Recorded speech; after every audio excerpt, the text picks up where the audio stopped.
दी। चीन ने पहली बार संयुक्त राष्ट्र सुरक्षा परिषद में बदलावों को लेकर बयान दिया और भारत की स्थायी सदस्यता को लेकर के भी अपने विचार सोचता है। वहीं चीन के विदेश मंत्री वांग यी ने बातचीत से सुरक्षा परिषद में भारत को स्थायी सदस्य बनाने की बात कही। उससे पता लग रहा है कि चाइना को अब झुकना पड़ेगा इंडिया के सामने, क्योंकि यहीं से पैसा आना है, तभी इकोनॉमी बचेगी।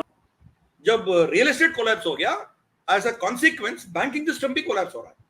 तो बैंकिंग सिस्टम में इनके पास कैश नहीं है, इसीलिए अमेरिका के पास गया और $800 बिलियन वहां से कर्ज लेने का कोशिश। इंडिया इज 10 टाइम्स बिगर, वो काफी देर तक आपके साथ जंग कर सकते हैं। आपके पास इतनी कुव्वत नहीं है कन्वेंशनल वॉर करने की। इसीलिए जब आपके पास इतनी स्पेस नहीं थी या डिफेंस वेपन्स नहीं थे या सप्लाईज नहीं थी या जो भी था, आपने कहा न्यूक्लियर वेपन्स कर लें ताकि डिटरेंस हो जाए। अब न्यूक्लियर वेपन्स तो आ गए, उसके आगे चले गए, आपने मिनिएचर न्यूक्लियर वेपन्स भी कर लिए। अब जो अगर कोई जंग होगी और जब इंडिया हावी हो जाएगा इन द शॉर्ट टर्म, तो फिर आप क्या करेंगे? अगर वो आके बहावलपुर आपकी टैंक ब्रिगेड्स को तोड़ के अंदर आ जाता है, क्योंकि आपने इतना लंबा चौड़ा बॉर्डर कन्वेंशन के साथ रोकना है। नेबरर्स के साथ दुश्मनी पाली हुई है। आप देखिए चाइना के आसपास जितनी भी कंट्रीज हैं, सबके साथ इनका 36 का आंकड़ा है। सबके साथ लड़ाई है, सबके साथ डिस्प्यूट्स हैं, बॉर्डर के, इकोनॉमी के, हर चीज के डिस्प्यूट हैं।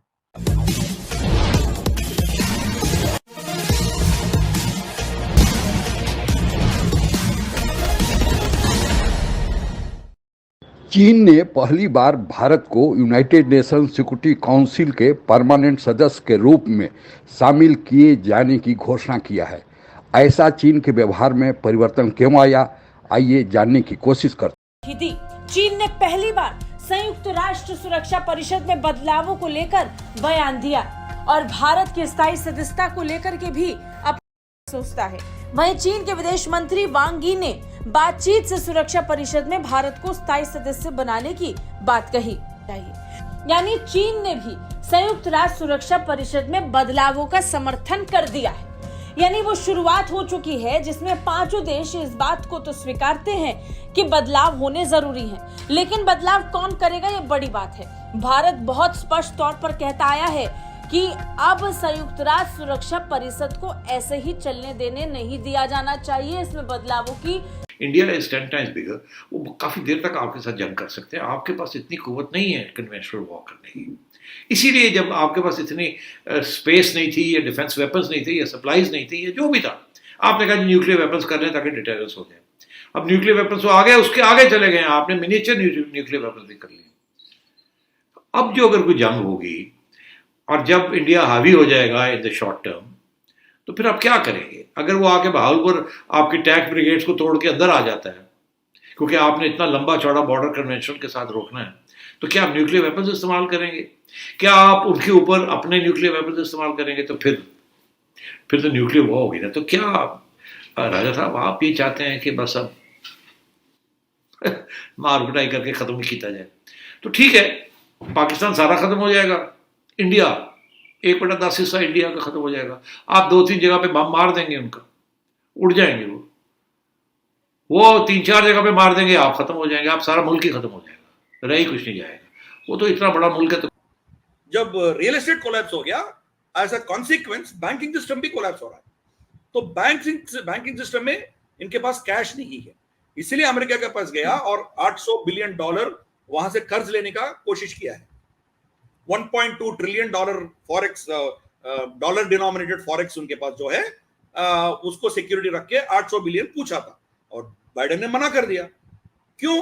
कल के दिन अमेरिकन इन्वेस्टमेंट्स, एप्पल, टेस्ला, जो भी चाइना में इन्वेस्ट किया है, उसको कुछ होगा, वहां चाइना ने उसको बाहर जाने के लिए रोकती है या कुछ और करती है, तो ये $1.2 ट्रिलियन जो है उसको फ्रीज करके उन कंपनीज को दे देंगे।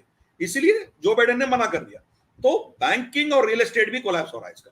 तो आप किसी एंगल से भी देखेंगे तो उनका इकोनॉमी जो है, it is sliding down crazily, बहुत क्रेजीली वो नीचे जा रहा है। मगर नेबरर्स के साथ दुश्मनी पाली हुई है।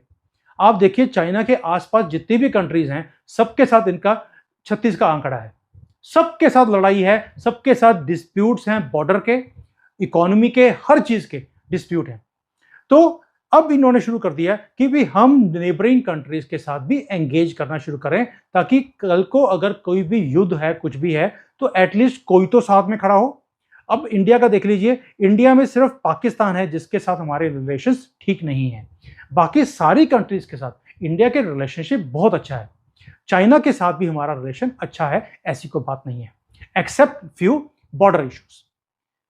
तीसरी चीज, मोदी जी ने शुरू किया मेक इन इंडिया। अब शी जिनपिंग ने भी शुरू कर दिया मेक इन चाइना, कि 2025 का टारगेट है कि हम सारे दुनिया की जो ग्लोबल मैन्युफैक्चरिंग, जो हाईटेक इंडस्ट्रीज हैं, ये सिर्फ हाईटेक की बात कर रहे हैं। पहले तो इन्होंने खिलौने, प्लास्टिक के सामान, चम्मच वगैरह बनाए, और हमारे देश में भी बहुत चमचे आते थे यहाँ। कुछ दिन पहले ही भारतीय विदेश मंत्री डॉक्टर जयशंकर ने सुरक्षा परिषद में सुधारों को लेकर खुले तौर पर चीन पर निशाना साधा था। उन्होंने खुलेआम सामने से कहा था कि भारत की संयुक्त राष्ट्र सुरक्षा परिषद की सदस्यता में बाधा को यूरोपीय देश नहीं। बता दें कि सुरक्षा परिषद का सदस्य बनने के लिए 5 स्थायी सदस्यों का समर्थन पाना जरूरी है। बात अगर अमेरिका, रूस, ब्रिटेन और फ्रांस की करें तो ये लंबे वक्त से भारत को अपना समर्थन देते आए हैं। चीन लंबे समय से यह विरोध कर रहा था कि यूनाइटेड नेशन सिक्योरिटी काउंसिल में कोई सुधार किया ही नहीं जाए, जबकि भारत की हमेशा से यह मांग रही है कि अब यह समय आ गया है कि यूनाइटेड नेशन सिक्योरिटी काउंसिल में सुधार किया जाए। क्योंकि यूनाइटेड नेशन सिक्योरिटी काउंसिल का जब गठन किया गया था, उस समय इसके सदस्य देशों की संख्या 80 के लगभग थी, जिसका गठन 1945 में यानी द्वितीय विश्व युद्ध के तुरंत बाद किया गया था। लेकिन चूंकि अब इसकी सदस्य संख्या 200 हो गई है, इसलिए अब कहा जा रहा है कि इसका सुधार होना जरूरी है, क्योंकि हाल के दिनों में चाहे रूस यूक्रेन युद्ध हो या फिर इजराइल हमास युद्ध हो, यूनाइटेड नेशन सिक्योरिटी काउंसिल इन युद्ध को रुकवा पाने में असफल रहा है, जबकि इसका गठन ही द्वितीय विश्व युद्ध के बाद इसी उद्देश्य से किया गया था कि विश्व में कोई भी समस्या अगर सामने आएगी और युद्ध जैसी स्थिति बनेगी तो यूनाइटेड नेशन सिक्योरिटी काउंसिल उसको रुकवाएगा। क्योंकि इसमें जो 5 देश जिन्हें P5 कहा जाता है, जिसमें चीन, अमेरिका, रूस, ब्रिटेन और फ्रांस शामिल है, इनको ऐसा माना जाता था कि इनके पास यह क्षमता है कि दूसरे देशों के बीच अगर युद्ध हो रहा है तो वे उसमें इंटरफेयर करके उस युद्ध को रुकवा सकते हैं, या कोई ऐसा अंतर्राष्ट्रीय मसला हो जिसमें ये 5 देश अगर चाहें तो उस मसले का समाधान खोज सकते हैं ताकि मामला बिगड़ने से बच जाए। लेकिन देखा यह गया है कि अब ये P5 के देश ही आपस में गुटबाजी के शिकार हैं। यूनाइटेड नेशन के चार्टर के अनुसार अगर कोई भी प्रस्ताव यूनाइटेड नेशन में आता है और इन 5 देशों में से कोई भी देश अगर एक देश भी वीटो कर देता है, तो फिर वह प्रस्ताव चाहे 200 देश चाहते रहें, उस प्रस्ताव पर कुछ भी नहीं हो सकता है, केवल एक घोषणा होगी। उस प्रस्ताव को चूंकि पारित नहीं होगा तो इम्प्लीमेंट ही नहीं हो पाएगा। अब सवाल भारत ने यही उठाया है कि यूनाइटेड नेशन में अभी भी क्षेत्रवाद एशिया से केवल चीन है और उसके अलावे कोई दूसरा देश नहीं है, जबकि एशिया की आर्थिक व्यवस्था और एशिया में देशों की संख्या ज़्यादा है। उसी तरह अफ्रीका से भी किसी देश का प्रतिनिधित्व नहीं है। अब यही कारण है कि अब 3 देश जो अपनी दावेदारी यूनाइटेड नेशन सिक्योरिटी काउंसिल में ठोके हैं, जिसमें भारत सबसे ऊपर है, इसके बाद जापान और ब्राज़ील। अब सवाल यह उठता है कि आखिर इन सुधारों को मूर्त रूप कैसे दिया जाए, और फिर वही मामला आता है कि जब भी सुधार की बात होती है चीन उस पर वीटो कर देता है, और वीटो कर देता है तो सुधार की बात रुक जाती है। अब पहली बार चीन ने इस बात को माना है कि इसमें सुधार की ज़रूरत है और इसमें सारे पूरी दुनिया से देशों का प्रॉपर रिप्रेजेंटेशन होना चाहिए ताकि यह संस्था कारगर साबित हो। और चीन ने इशारों में भारत के दावेदारी का भी समर्थन कर दिया है। इससे लगता है कि भारत का यूनाइटेड नेशन सिक्योरिटी काउंसिल में वीटो पावर सहित जो अस्थायी सदस्यता मिलने की बात है वह अब मूर्त रूप लेना शुरू कर देगी, क्योंकि P5 में चीन छोड़कर बाकी 4 देश भारत का हमेशा खुलेआम समर्थन करते आए हैं। इसके अलावे भी चीन की जो समस्या है कि भारत का अब वह रास्ता रोकना नहीं चाहता, वह है आर्थिक। और आर्थिक मोर्चे पर आप लोगों को पता ही होगा कि चीन की आर्थिक अवस्था अब खस्ते हाल का शिकार है। उसका विकास दर 3 से 4% के आसपास है, जबकि यूनाइटेड नेशन ने भी कहा है या IMF और वर्ल्ड बैंक ने कहा है कि भारत की अर्थव्यवस्था 8% के आसपास रहेगी।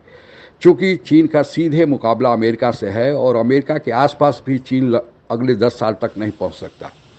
अब चीन और अमेरिका चीन को आगे बढ़ने देना नहीं चाहता, लेकिन भारत वैसा चीन के साथ नहीं चाहता। भारत चीन के साथ कंपटीशन चाहता है, प्रतिस्पर्धा चाहता है। भारत और चीन के संबंध अच्छे चल भी रहे थे, लेकिन चीन ने ही गलवान घाटी में जो भारत के पीठ पर खंजर झोंका, उसी से मामला खराब हो गया।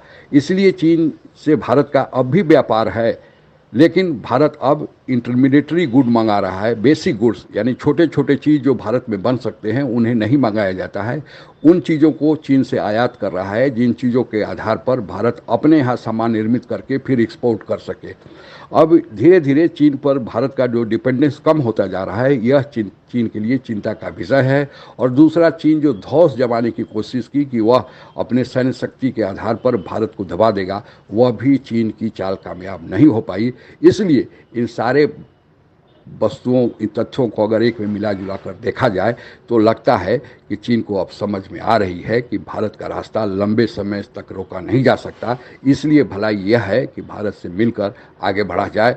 आज के लिए बस इतना ही। जय हिंद। आप अगर हमसे जुड़ा रहना चाहते हैं तो कृपया मेरे चैनल को सब्सक्राइब करें तथा बेल आइकन भी दबा दें, ताकि नई वीडियो की जानकारी तुरंत आप तक पहुंच जाए। धन्यवाद। जय हिंद।